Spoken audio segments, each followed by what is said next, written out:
When Hitler became dictator of Germany, he applied what he wrote in his book, Mein Kampf. A stronger race will drive out the weak races, for the vital urge crushes the weak, to make room for the strong.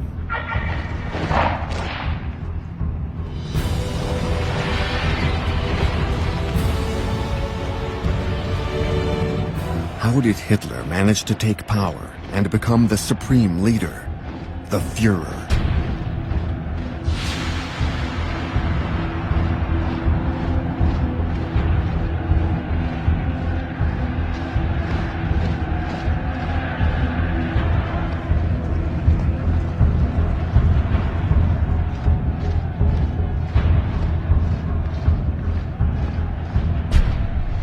Nuremberg, 1929.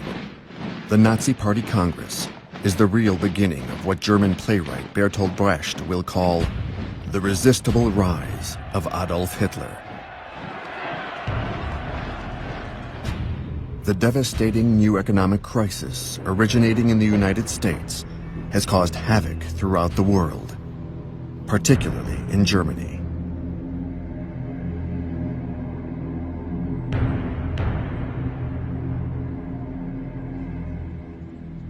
One after the other, factories close their doors, and the number of unemployed reaches the astounding figure of 6 million.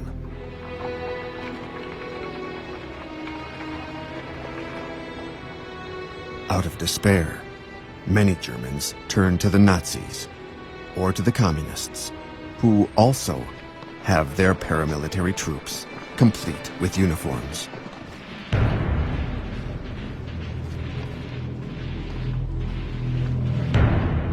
Communists and Nazis clash violently in all the elections that follow.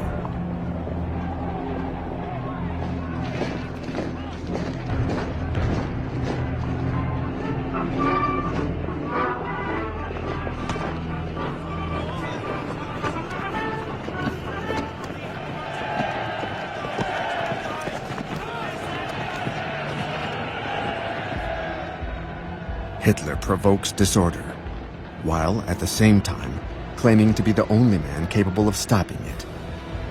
This tactic of blackmail proves effective. Hitler rallies the small business owners and homeowners to his cause by denouncing the threat of the Red Plague, the egalitarian Marxists, who also strike fear into the hearts of the peasantry.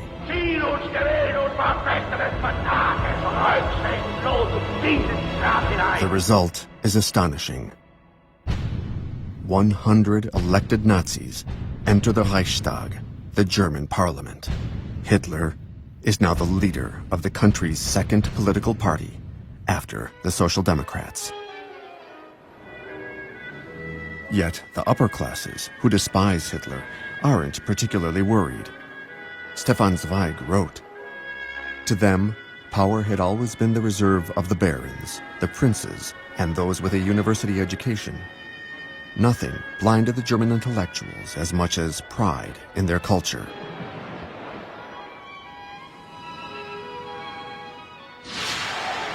And in the meantime, Hitler's rise continues. In just a year, he comes to dominate the extreme right in Germany. Veterans associations, such as the Steel Helmets, with 500,000 members, will have to obey his orders.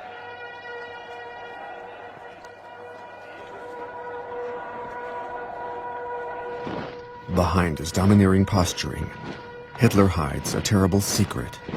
He has just emerged from a scandal which might have finished him. Rumors of a personal drama circulate in the press. He had conceived a passion for his own niece, Geli Robal, aged 23.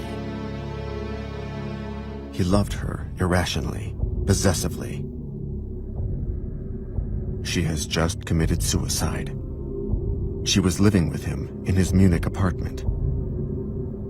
She confided to a friend, "My uncle is a monster. No one could imagine what he demands of me."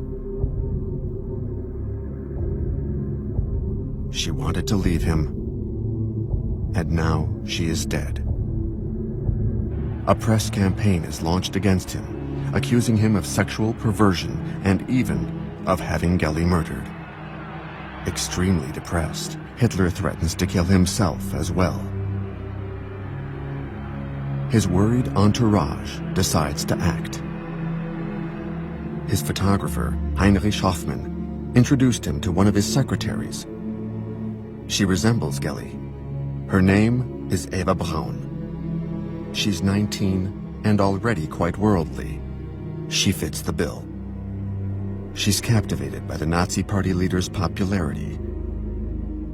Hitler will make her his new shadow mistress. He declares himself a bachelor married to Germany to gain the sympathy of female voters. German women already have the right to vote, thanks to the feminist movement. Eva Braun is above all a sports enthusiast. She dreams of becoming an actress and starring in Tarzan movies in Hollywood. At her side, Hitler recovers his combativeness as a political animal at a time when the end of the mandate of Germany's President Hindenburg is drawing near. Hitler is among the candidates to succeed him in 1932. Hardly 10 years after his attempted putsch and incarceration, Hitler is on the verge of becoming president of Germany. Germans are subjected to an intensive poster campaign. Nazi propaganda chief Joseph Goebbels says, "Let us be grandiose." He devises an ultra-modern election campaign using airplanes, a European first. The largest commercial plane of the time is provided by the director of Lufthansa Airlines, who isn't adverse to this free advertising opportunity.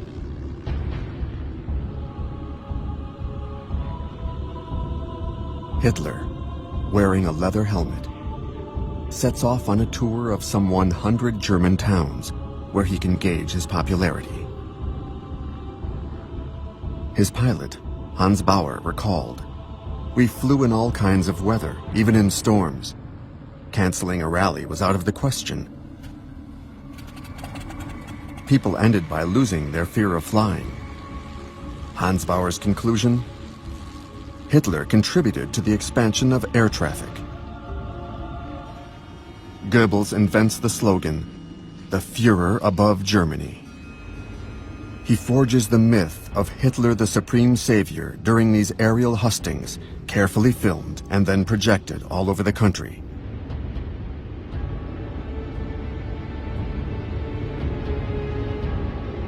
But Goebbels cannot relax yet. The campaign costs a lot, and the industrial barons are still wary of Hitler's violent methods. The Nazis must charge everyone who comes to listen to Hitler the equivalent of €1. This doesn't discourage them. On the contrary.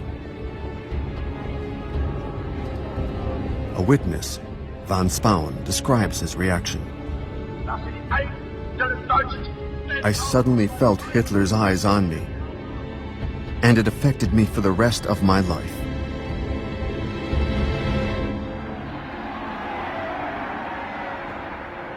A week before the presidential elections, Hitler brings together 100,000 Berliners, sick of the traditional parties, who seem incapable of facing the crisis. 20-year-old Jutta Rüdiger is in the crowd. "I can't explain the state that unemployment plunged us into.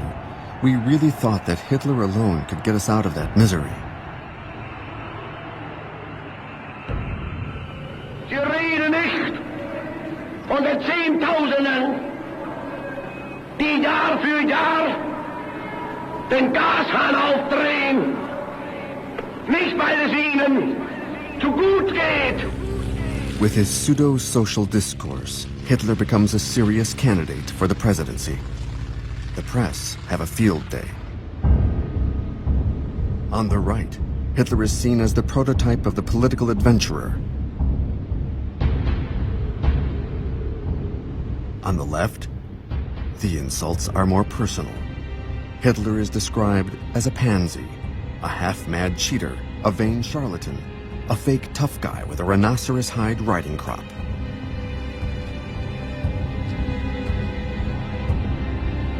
The outgoing president, Marshal Hindenburg, although a reactionary monarchist, is supported by the left.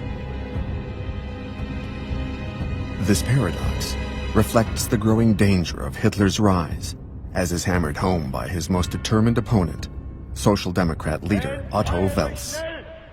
Es ist keine Minute Zeit mehr zu verlieren. Nur einen Gedanken, ein Ziel kann es noch geben.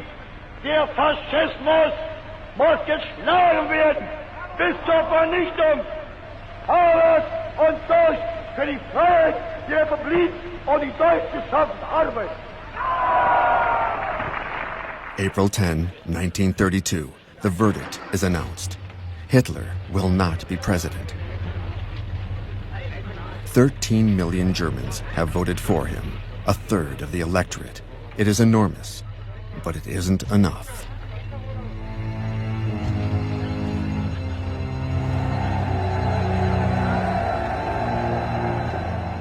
Hindenburg, re-elected thanks to the Social Democrats, wants to be free of his dependence on them. He instigates a new election.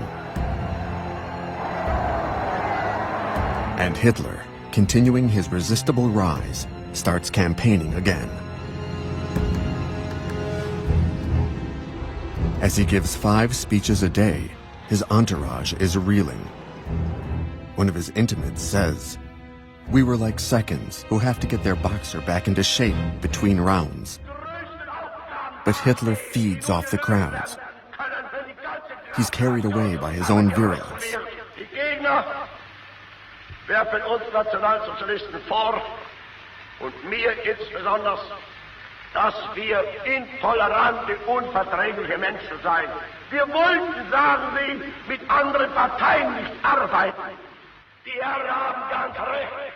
Wir sind intolerant. Ich habe mir ein Ziel gestellt, nämlich die 30 Parteien aus Deutschland hinauszufegen.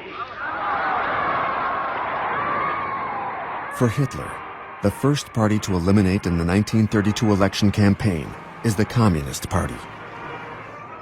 The stormtroopers are given the task. They are now 400,000 strong. They finance themselves, paying for their own uniforms and equipment. One of them, Wolf Teubert, works in a delicatessen in Hamburg. He is ready to join his motorized unit at a moment's notice. He states, "I had only one thought, to risk my life for Germany."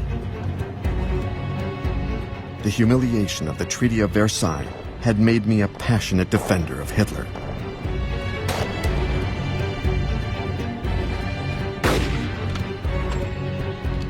There was companionship, solidarity, and pride in wearing a uniform.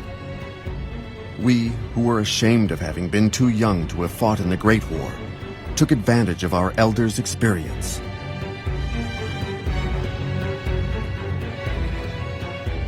Goebbels concocts an idol to inspire them.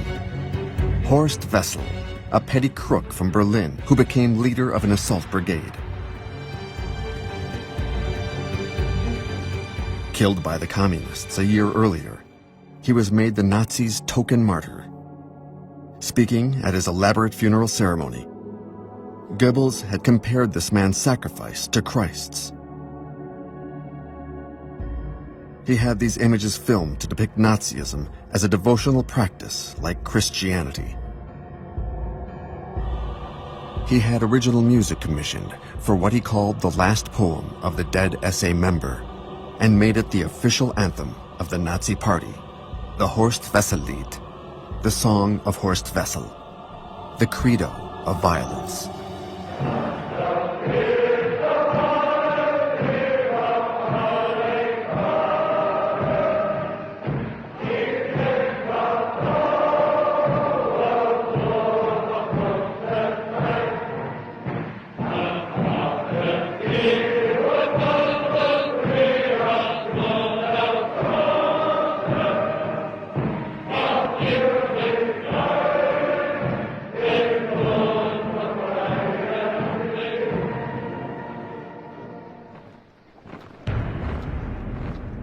red front are the communist militias.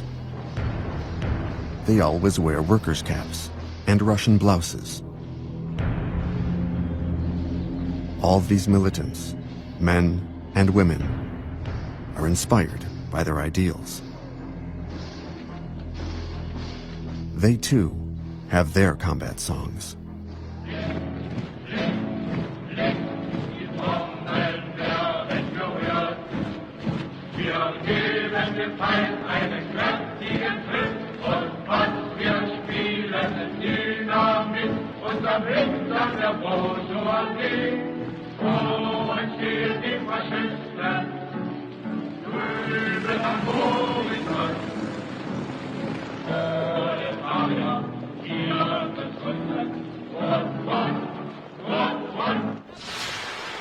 July 1932, the bloody summer of the election campaign.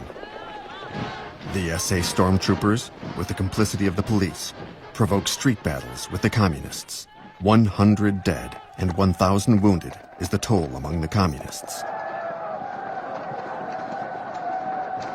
Many Germans, exhausted by the disorder and the government's powerlessness, approve of the Nazis' violent acts. The result? 230 Nazis elected to parliament. Hitler is now head of the country's strongest political party.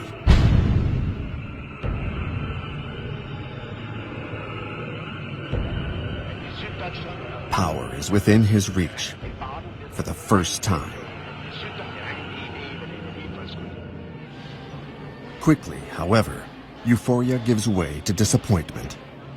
President Hindenburg refuses to name him chancellor, head of the government. Hindenburg tells Hitler, "Before God, my conscience, and the fatherland, I cannot hand over power to a party as intolerant as yours."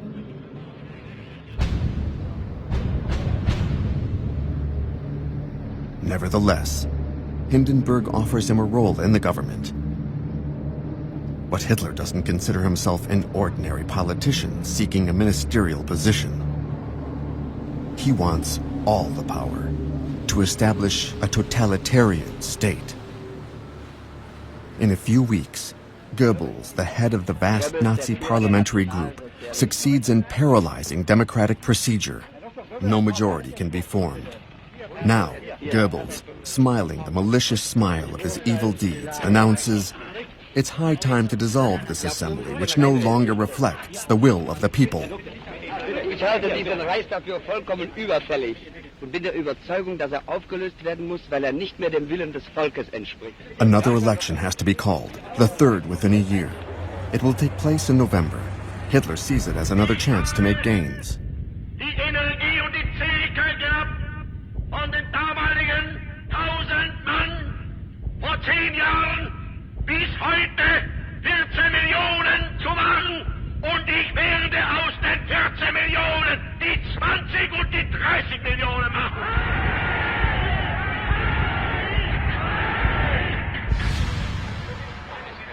The election's results are a crushing disappointment for Hitler.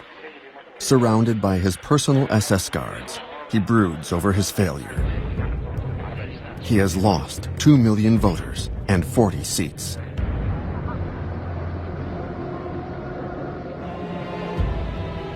Goebbels says, "We've had a setback.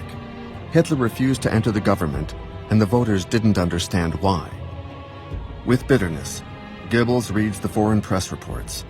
The London Daily Herald writes, "Hitlerism as a political force is dead." The French daily, Le Populaire, edited by eminent socialist Léon Blum, headlines an article, "The End of Hitler." But no. 3 months later, Hindenburg, still facing the impossibility of forming a majority, finally names Hitler Chancellor of Germany.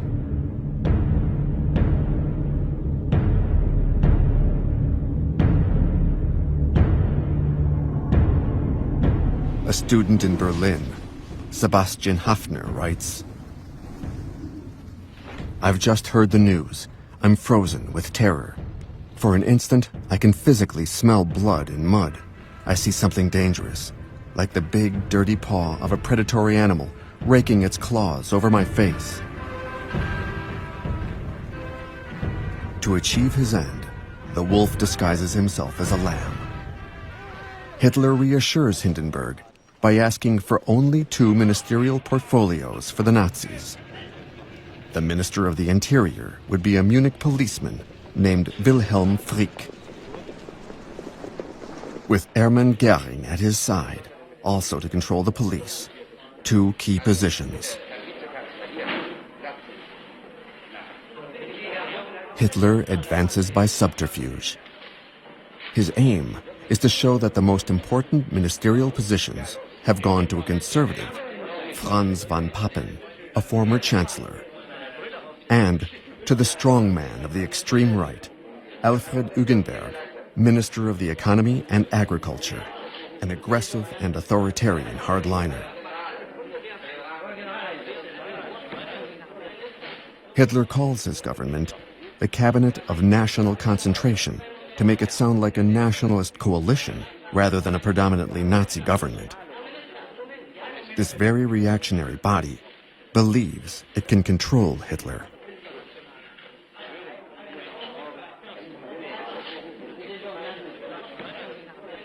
Von Papen makes a costly mistake when he says to Hugenberg, "Hitler is our man," to which Hugenberg replies, "We oversee him." That very evening, January 30th, 1933, in Berlin and all the other large German cities, Goebbels organizes a torchlight parade of the Steel Helmet Veteran Group, the SS, and prominently, the SA Stormtroopers.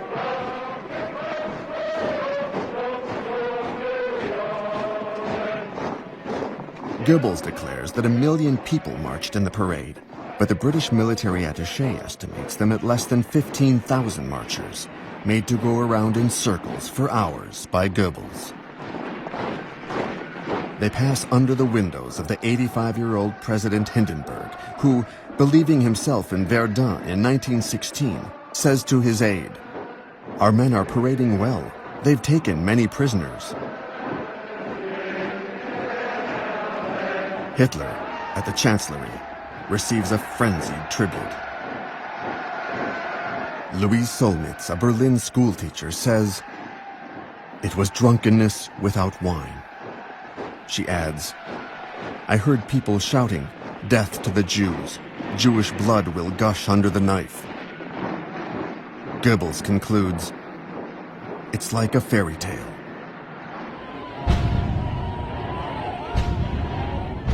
At the Berlin Sports Palace, Hitler delivers his first speech as Chancellor. What is Hitler's plan? Absolute power, but by stages. There are still 200 communists and social democrats in the Reichstag. Therefore, Hitler's first move is to dissolve parliament and call new elections. His speech, broadcast on radio, is an appeal to all voters, even those on the left. Und jede felsenfeste Überzeugung, dass eben doch dann einmal die Stunde kommt, in der die Millionen, die uns heute verfluchen, hinter uns stehen und mit uns begrüßen werden dann das gemeinsam geschaffene, wiedererkämpfte, wiedererfahrene, neue deutsche Reich der Größe und der Ehre und der Kraft und der Herrlichkeit.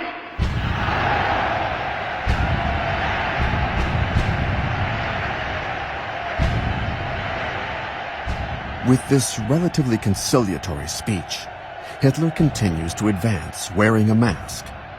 Goebbels, however, wants to clarify matters by returning to the fundamentals, anti-Semitism and violence, for the Nazi voter base. Und wenn die jüdischen Zeitungen heute glauben, auf versteckte Drohungen die nationalsozialistische Bewegung einschüchtern zu können, sie sollen sich hüten. Einmal wird unsere Geduld zu Ende sein und dann wird den Juden das freche Lügenmaul gestopft werden.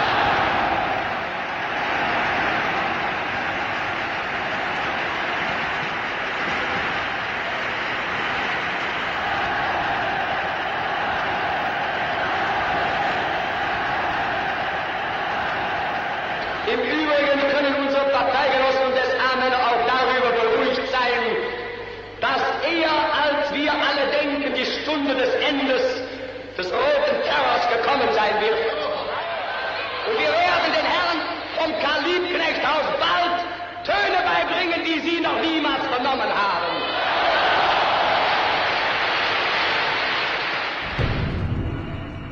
Only 2 weeks later in Berlin, the Great Reichstag, the German parliament building, burns down in the night. Nothing remains of this powerful symbol of German democracy.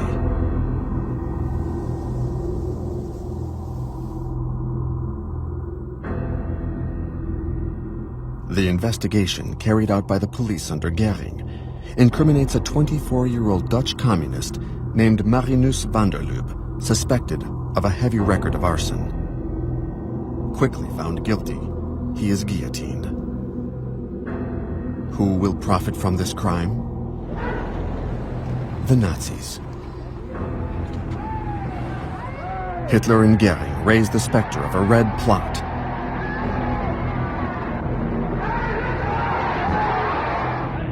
Göring has 4,000 communists arrested, including the leaders. But the Communist Party isn't outlawed yet. For Hitler wishes to maintain the appearance of legality for the legislative elections, which he expects will consolidate his power.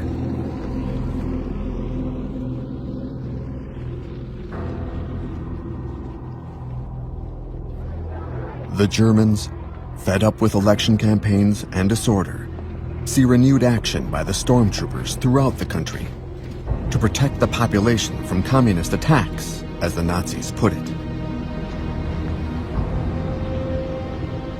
There are over 1 million stormtroopers. Now armed, they have the status of auxiliary police officers. All over Germany, they take up positions in front of the headquarters of leftist parties and workers' unions. Again, they will foment violence, while Hitler continues to play the electoral card to reassure an increasingly exhausted President Hindenburg.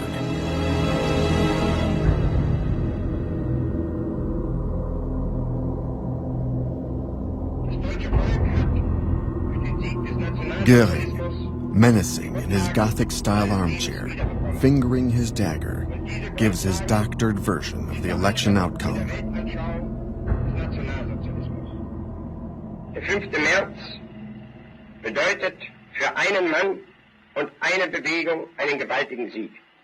Der Sieger des 5. heißt Adolf Hitler und die Bewegung ist der Nationalsozialismus. Beides aber ist gleichzusetzen mit dem deutschen Volke und dem Deutschen Reich. In reality, Hitler and his coalition barely win a majority. Even with all his propaganda and the intimidation by the SA, Hitler hasn't stopped the communists from obtaining 12% of the votes. At this point, Hitler tears off his mask and enters the realm of illegality with his government's complicity. He invalidates the election of the communist parliamentarians and has them arrested and sent to the concentration camps of Oranienburg near Berlin and Dachau near Munich, which have just been set up by the Nazis. These are the first of the 16 camps that opened in the year 1933 alone. The number of political prisoners rises to 100,000 during the first months of the regime. Communist student Klaus Bastian recalls, "The guards whipped the prisoners and pushed us into freezing water. We always feared for our lives, night and day."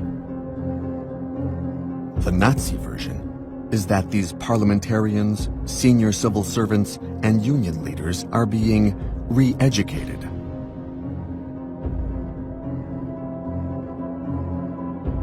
The baleful shadow of dictatorship spreads over Germany. Since the Reichstag has burned, Hitler stages the new parliament in the Royal Opera House, surrounded by the SA, and demands unlimited powers. The communist members are gone, most of them to the camps. The 94 Social Democrats who are still present will summon the courage to vote against Hitler. They too will be arrested and sent to the camps, or forced to flee the country. 441 members from the extreme right packed the Catholic Center listened to Hitler's long, rambling speech intended to bolster the people's illusions. As always, he promises the earth, the end of unemployment, relief for peasant farmers, respect for the law, and above all, peace. The Assembly votes its own demise by granting Hitler full powers for 4 years.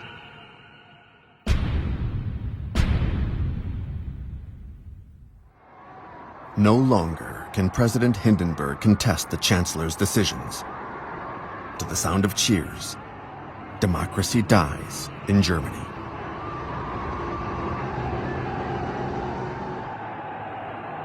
The fact that Hitler, whose power is based on anti-Semitism, now leads one of the world's most advanced industrialized countries, is seen as a universal threat. All over the world, anti-Hitler demonstrations, like this one in New York, protest against his barbarity, his obscurantism, and his anti-Semitism. All call for a worldwide boycott of German products. To dissuade them, Hitler orders a day-long boycott of Jewish-owned stores in Germany, meant as a warning.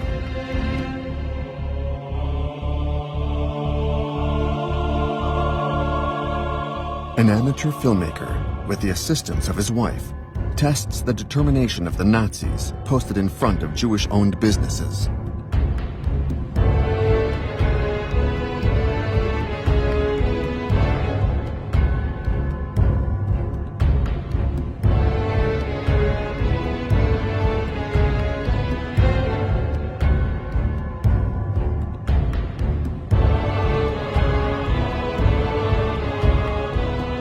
Jews in Germany are horrified to see essay posters that read, "Not a penny for Jewish capitalism, buy German," and "The Jews are the cause of our downfall." It's the beginning of the persecution. Edwin Landau, owner of a large store in East Prussia, writes, before emigrating to Palestine with his family, "I changed completely in the space of a few hours. This country and this people whom I had respected and loved until then had suddenly become my enemies. I was no longer German, or no longer had the right to be German. I was ashamed of having once belonged to that nation. I was ashamed of the trust I had held in so many people who now removed their masks to reveal themselves as my enemies."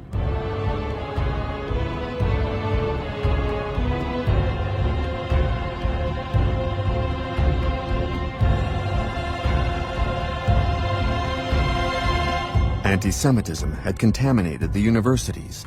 Nazism is perverting people's minds, turning them against modern culture, imposing an intolerant sectarian ideology that will lead the students themselves to burn books.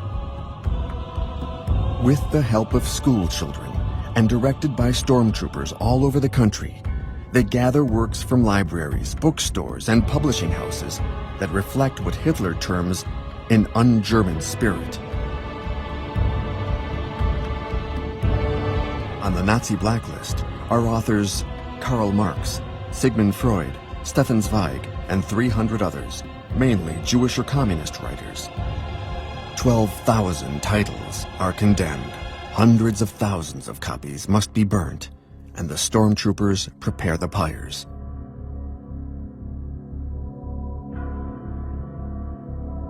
In a radio broadcast from Berlin's Opera Square, Goebbels reads out the Sermon of the Black Mass for an autodafé straight out of the Dark Ages. Meine Kommilitonen,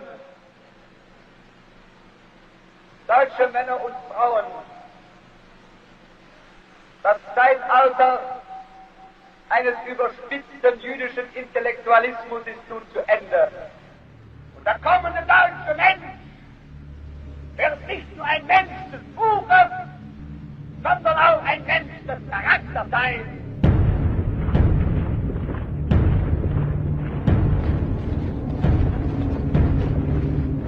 A young Berliner, Dorothea Günther, is present at the Autodafé and the Nazi ritual. Her description of the scene. The essay and the students shouted out the book's title and its author's name. They stated if the author was Jewish, a pacifist, a feminist, or simply a modernist. They would recite, "We consign you to the fire," and would throw it into the flames. I was dumbfounded and deeply outraged, since we had read and discussed many of the works that ended up in the fire.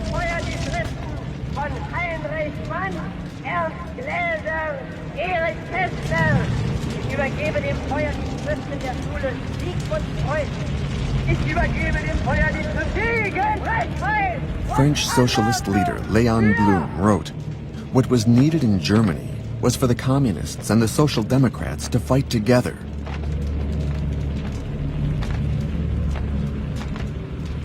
But the social democrats were unwilling. And as for the communists, Moscow had given them their orders: no alliance with the social democrats, described as socio-traitors. Stalin's suicidal orders were a gift to Hitler.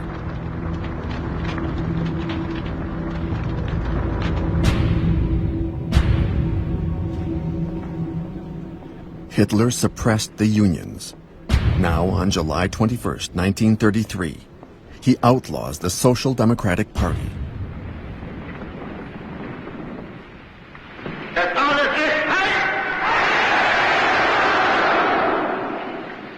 Die große Zeit ist jetzt angebrochen. Deutschland ist nun erwacht. Die Macht haben wir nun in Deutschland gewonnen. Nun gilt es, das deutsche Volk zu gewinnen.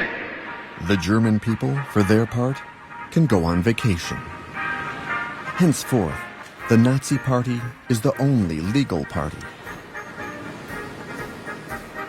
Its anti-Semitic slogans don't seem to stir many people up.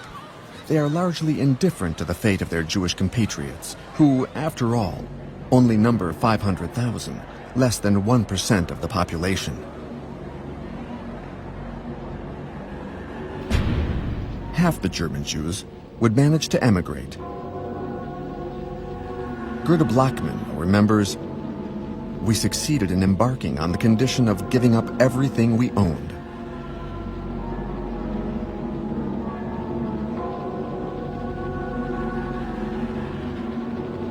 The poorer German Jews would be stuck in Germany. They would be deported to the eastern ghettos, then exterminated in the camps.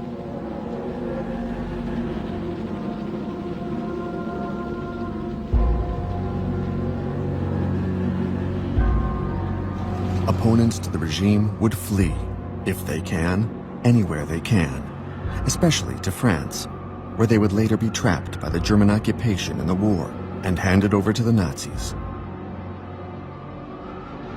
Many of those who cannot leave in time or who choose to stay to carry on the struggle would be captured and martyred in the camps.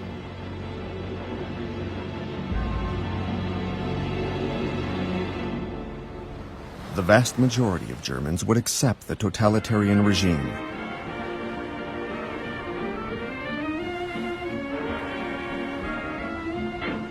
Some would begin the day by hoisting the swastika flag, Germany's official emblem.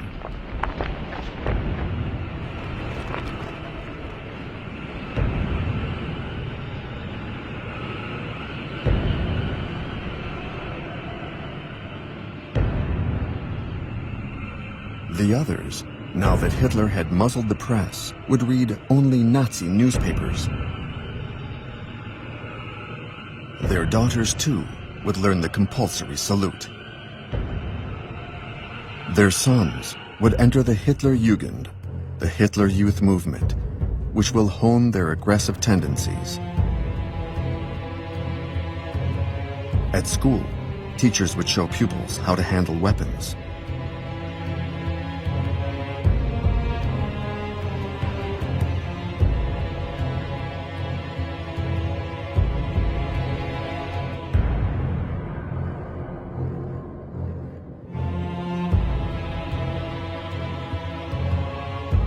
teachers would have to use down-to-earth, Nazi-sanctioned examples in math class, such as, how much does a pupil cost? A mentally handicapped young person costs the state 1,800 marks a year, the average pupil 320 marks, and a brilliant pupil only 125 marks. Answer: society can only survive if its citizens are genetically sound. The older daughters would join the BDM, the Bund Deutscher Mädel, the League of German Girls. It trained girls to be good wives and to bear many little soldiers. These would be killed at 10 years of age in the last combat actions in Berlin. However, the Germans are unaware of all this in the summer of 1933. Hitler is not yet the unchallenged supreme leader. To achieve this, he must continue numbing the nation by his propaganda. Such as the film Victory of Faith, that depicts the first Congress since the taking of power by the Nazi Party, now the only party.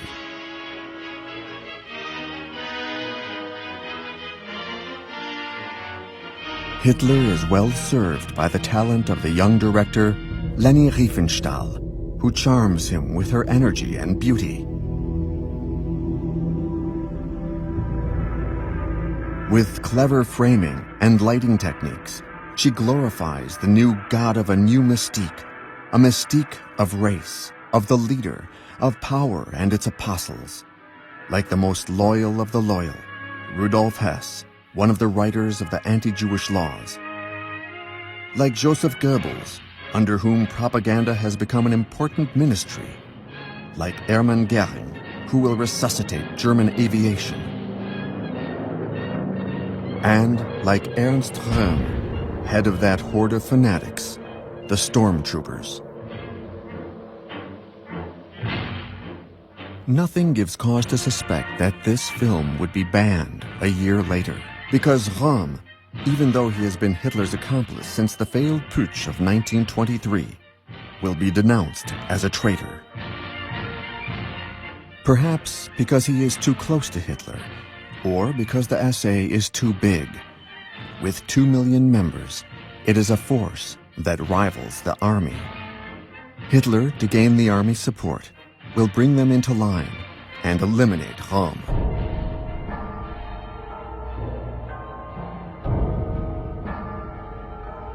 It all begins the next summer, when Hitler travels to Italy to meet Mussolini in Venice.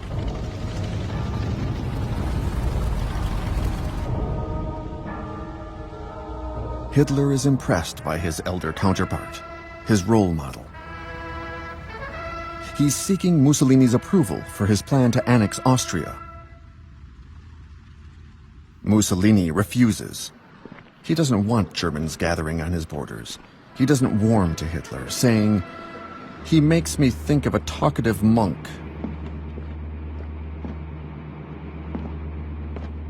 He takes him on a tour of Venice, pointedly starting with his battleship fleet, while Hitler has no naval force. Hitler returns to Berlin, mortified. He understands now that until he rebuilds the armed forces, he won't be able to carry out his plans.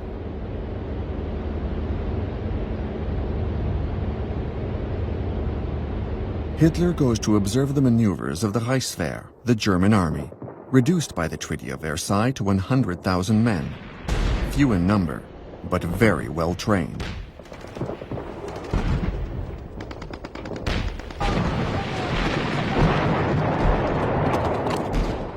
Hitler knows that to wage war, he needs generals, admirals, competent officers, strategists, and trained specialists.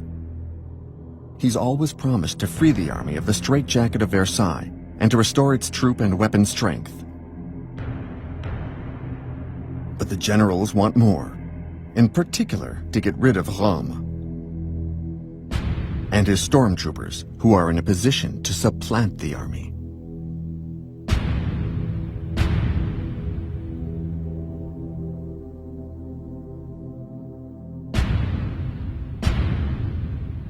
Röhm is also harshly criticized for having delusions of grandeur. He steals the limelight from Hitler. Industrialists are worried by his declaration that the National Socialist Revolution is not over. Goebbels says he's a Bolshevik in disguise.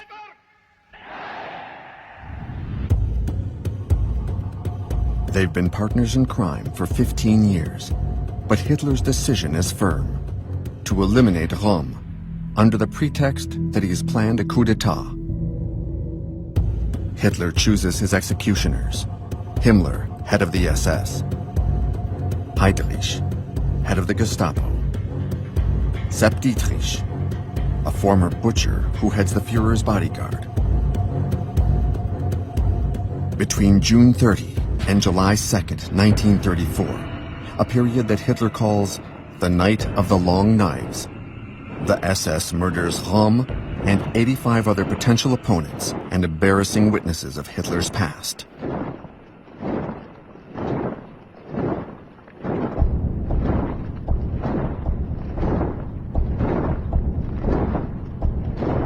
With Röhm gone, the stormtroopers lose all their influence and are deployed only to keep order. The army is satisfied, as are the industrial barons, and Sepp Dietrich is promoted to SS General. When Leni Riefenstahl directs her next film, Triumph of the Will, on the Nazi Party Congress of 1934, only black SS uniforms are seen marching behind Himmler.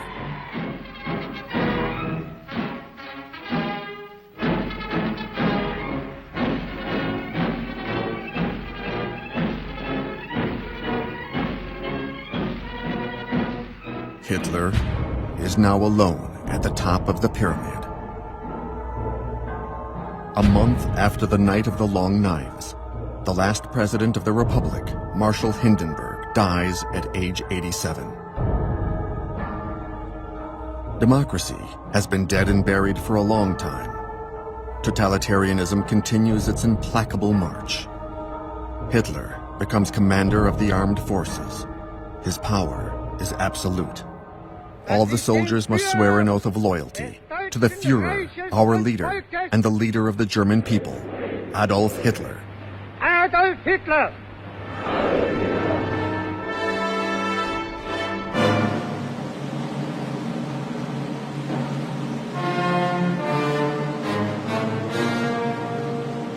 Hitler attends the Bayreuth Festival to enjoy the music of Wagner, his favorite composer.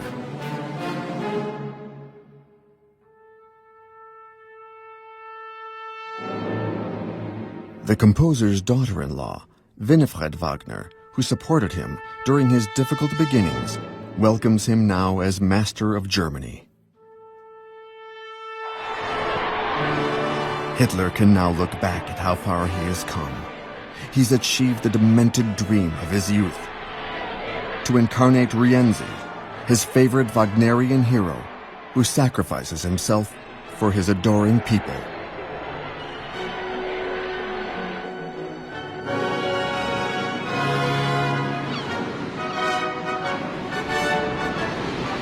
Like Siegfried, he sets sail on the North Sea pursuing his fantasies, accompanied by those who created him, but who can no longer control what has become the Golem, the legendary creature of clay who blinds human beings by his hellish power.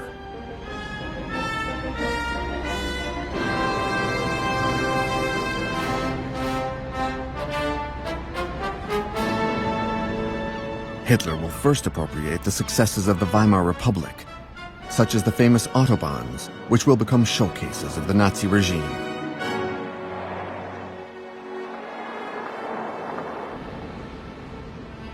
Then, Hitler will strike by passing the Nuremberg race laws.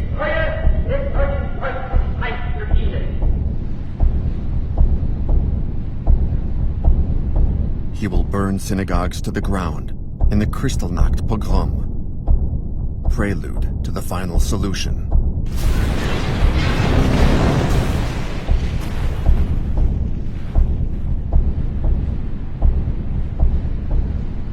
He'll violate the Treaty of Versailles by reoccupying the demilitarized zones of 1919. The weakness shown by the lack of reaction from France or England will lead Mussolini to draw closer to Hitler, allowing him to annex Austria, a step in what he calls his mission, to integrate all the German-speaking peoples into a greater Germany.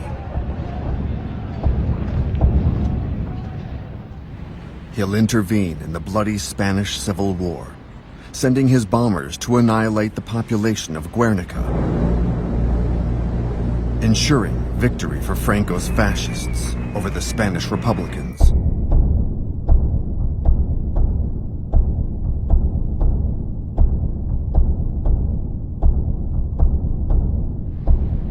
He dreams of a great army, like Napoleon's. One he will lead to Moscow.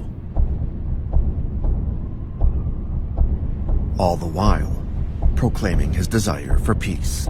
Wir wollen einst ein Reich sehen und ihr müsst euch schon dafür erziehen. Wir wollen, dass dieses Volk einst gehorsam ist und ihr müsst euch in den Gehorsam üben. Wir wollen, dass dieses Volk einst friedliebend und aber auch tapfer ist. Und ihr müsst friedfertig sein.